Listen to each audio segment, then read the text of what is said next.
Hey everyone, it's Savanna, the Wellness Coordinator with HealthTeam Advantage. Today we're going to be making a healthy version of chicken pot pie soup, perfect for in the middle of winter. It's great for meal prep, really low in calories, high in protein, and it's great to meal prep for lunch or dinner.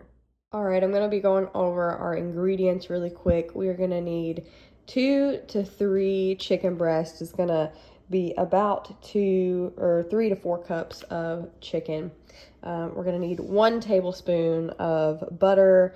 We're going to need 5 stalks of celery, as well as 5 carrots. We're going to need 1 yellow onion, 2 cups of milk. I like this Fairlife milk because it is higher in protein, so it'll just add to the protein count for your meals. You want 1/4 cup of flour, and we want frozen peas, about a cup of frozen peas. And it says 4 cloves of garlic for the recipe. I like this crushed garlic that is frozen. That way you just have to pop it out and you don't actually have to cut any garlic. First, we're gonna cut our 5 stalks of celery, 5 carrots, our 1 small yellow onion, and then we're also gonna dice up our chicken breast. All right, so I've been transferring all of my vegetables into this bowl together. As you can see, I just cut my carrot into slices, and I did end up using 5 carrots. And then you can see kind of how I cut my celery as well, again, just in slices and thinner slices. I only used 4 stalks of celery because my stalks are pretty big. And to be honest, I'm not a huge fan of celery. So the good thing about this recipe is that you can kind of tweak it with whatever vegetables you like or have around the house. For example, you could add some potatoes in here as well. You could add peppers, really any type of vegetable that you really want. I'm gonna actually cut this onion on camera so you can see how to cut this onion. I think some people get intimidated by cutting onions. Number 1, because of, the crying aspect of it, but number 2, just like how to dice it, right? So I think the easiest way to dice it is to cut the ends off of each end. So we'll cut one end off, cut the other end off. My knife probably isn't as sharp as it needs to be. Okay, so we'll just take those ends, and from there, we're gonna cut straight down the middle.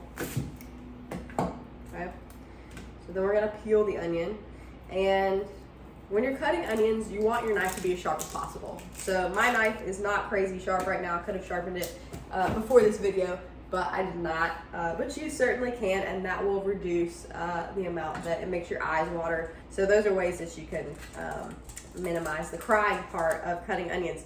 So after you cut this in half, what you're gonna do is just put it on the flat side on your cutting board, and then we're just gonna cut strips down the onion like so. From there, I will just take parts of my onion that I have that look like little rainbows, and we'll just cut down until they're diced. So then you get a nice diced onion. You can see that. So it's nice and small, and it's really quick to do it that way. So that is the way that I like to dice my onion, and that's how I'm gonna dice it for our recipe today. All right, so I'm currently heating up about 2 tablespoons of olive oil in this pot. Now this pot, we're gonna use the entire time we're cooking this, okay? So you're not gonna be having to wash like a bunch of pans or anything like that. You can also do this same exact recipe in the crock pot, and you can even put the raw chicken in the crock pot. Just put it on for about 3 to 4 hours on high, and it'll be the same exact thing. It'll just take a little bit longer, but technically I guess you'd have to do less work. So for this, like I said, again, I just put 2 tablespoons of olive oil in a pot, and I'm letting that heat up right now, and then I'm gonna add my diced chicken. Now, when I dice my chicken, I dice this up really, really finely because, again, you're gonna be eating bites of this, almost like a chicken pot pie. So the diced chicken should not be really thick. I only used probably about a chicken breast and a half because these chicken breasts were really, really big. So just keep that in mind. I am gonna cook this chicken all the way through, and I'm gonna add some salt and pepper for seasoning.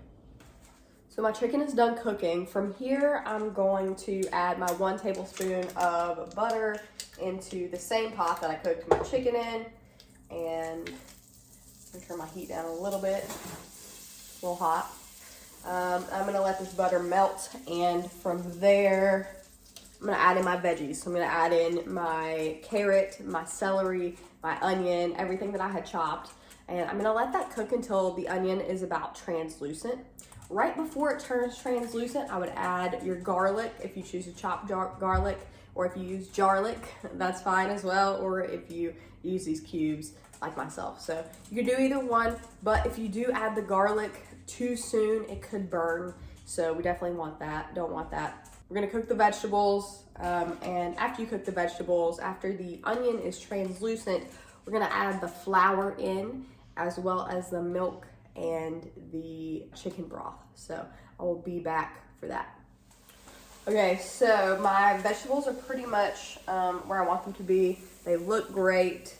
They smell fantastic. I have to say, the smells are really, really good in here. So from here, I'm just going to add my flour in, and I'm gonna kind of mix my flour into my vegetables so that they're all coated. And then from there, I'm gonna add the 2.5 cups of chicken broth, as well as 2 cups of milk. Okay, so we're almost done. I'm gonna let this come up to a simmer, and I will let that go for about 15 to 20 minutes so it thickens up a little bit. And from there, I'll add in my peas. So again, a cup of peas, and I'll add my chicken back in as well. So this should be a little bit on the thicker side after it simmers for about 15 to 20 minutes. And again, you can season as you want. You can season with salt and pepper to taste. You can season with garlic powder, onion powder, whatever you like, whatever's in your cabinet that you feel it needs. All right, our chicken pot pie soup is all done. You can see how many veggies are in here. There's a ton of veggies, a ton of chicken. It's really, really good, and it is great anytime you need a good meal for the winter, anything to meal prep. You can definitely freeze this as well. So I really recommend trying this out. Thank you for tuning in, and I'll see you next time.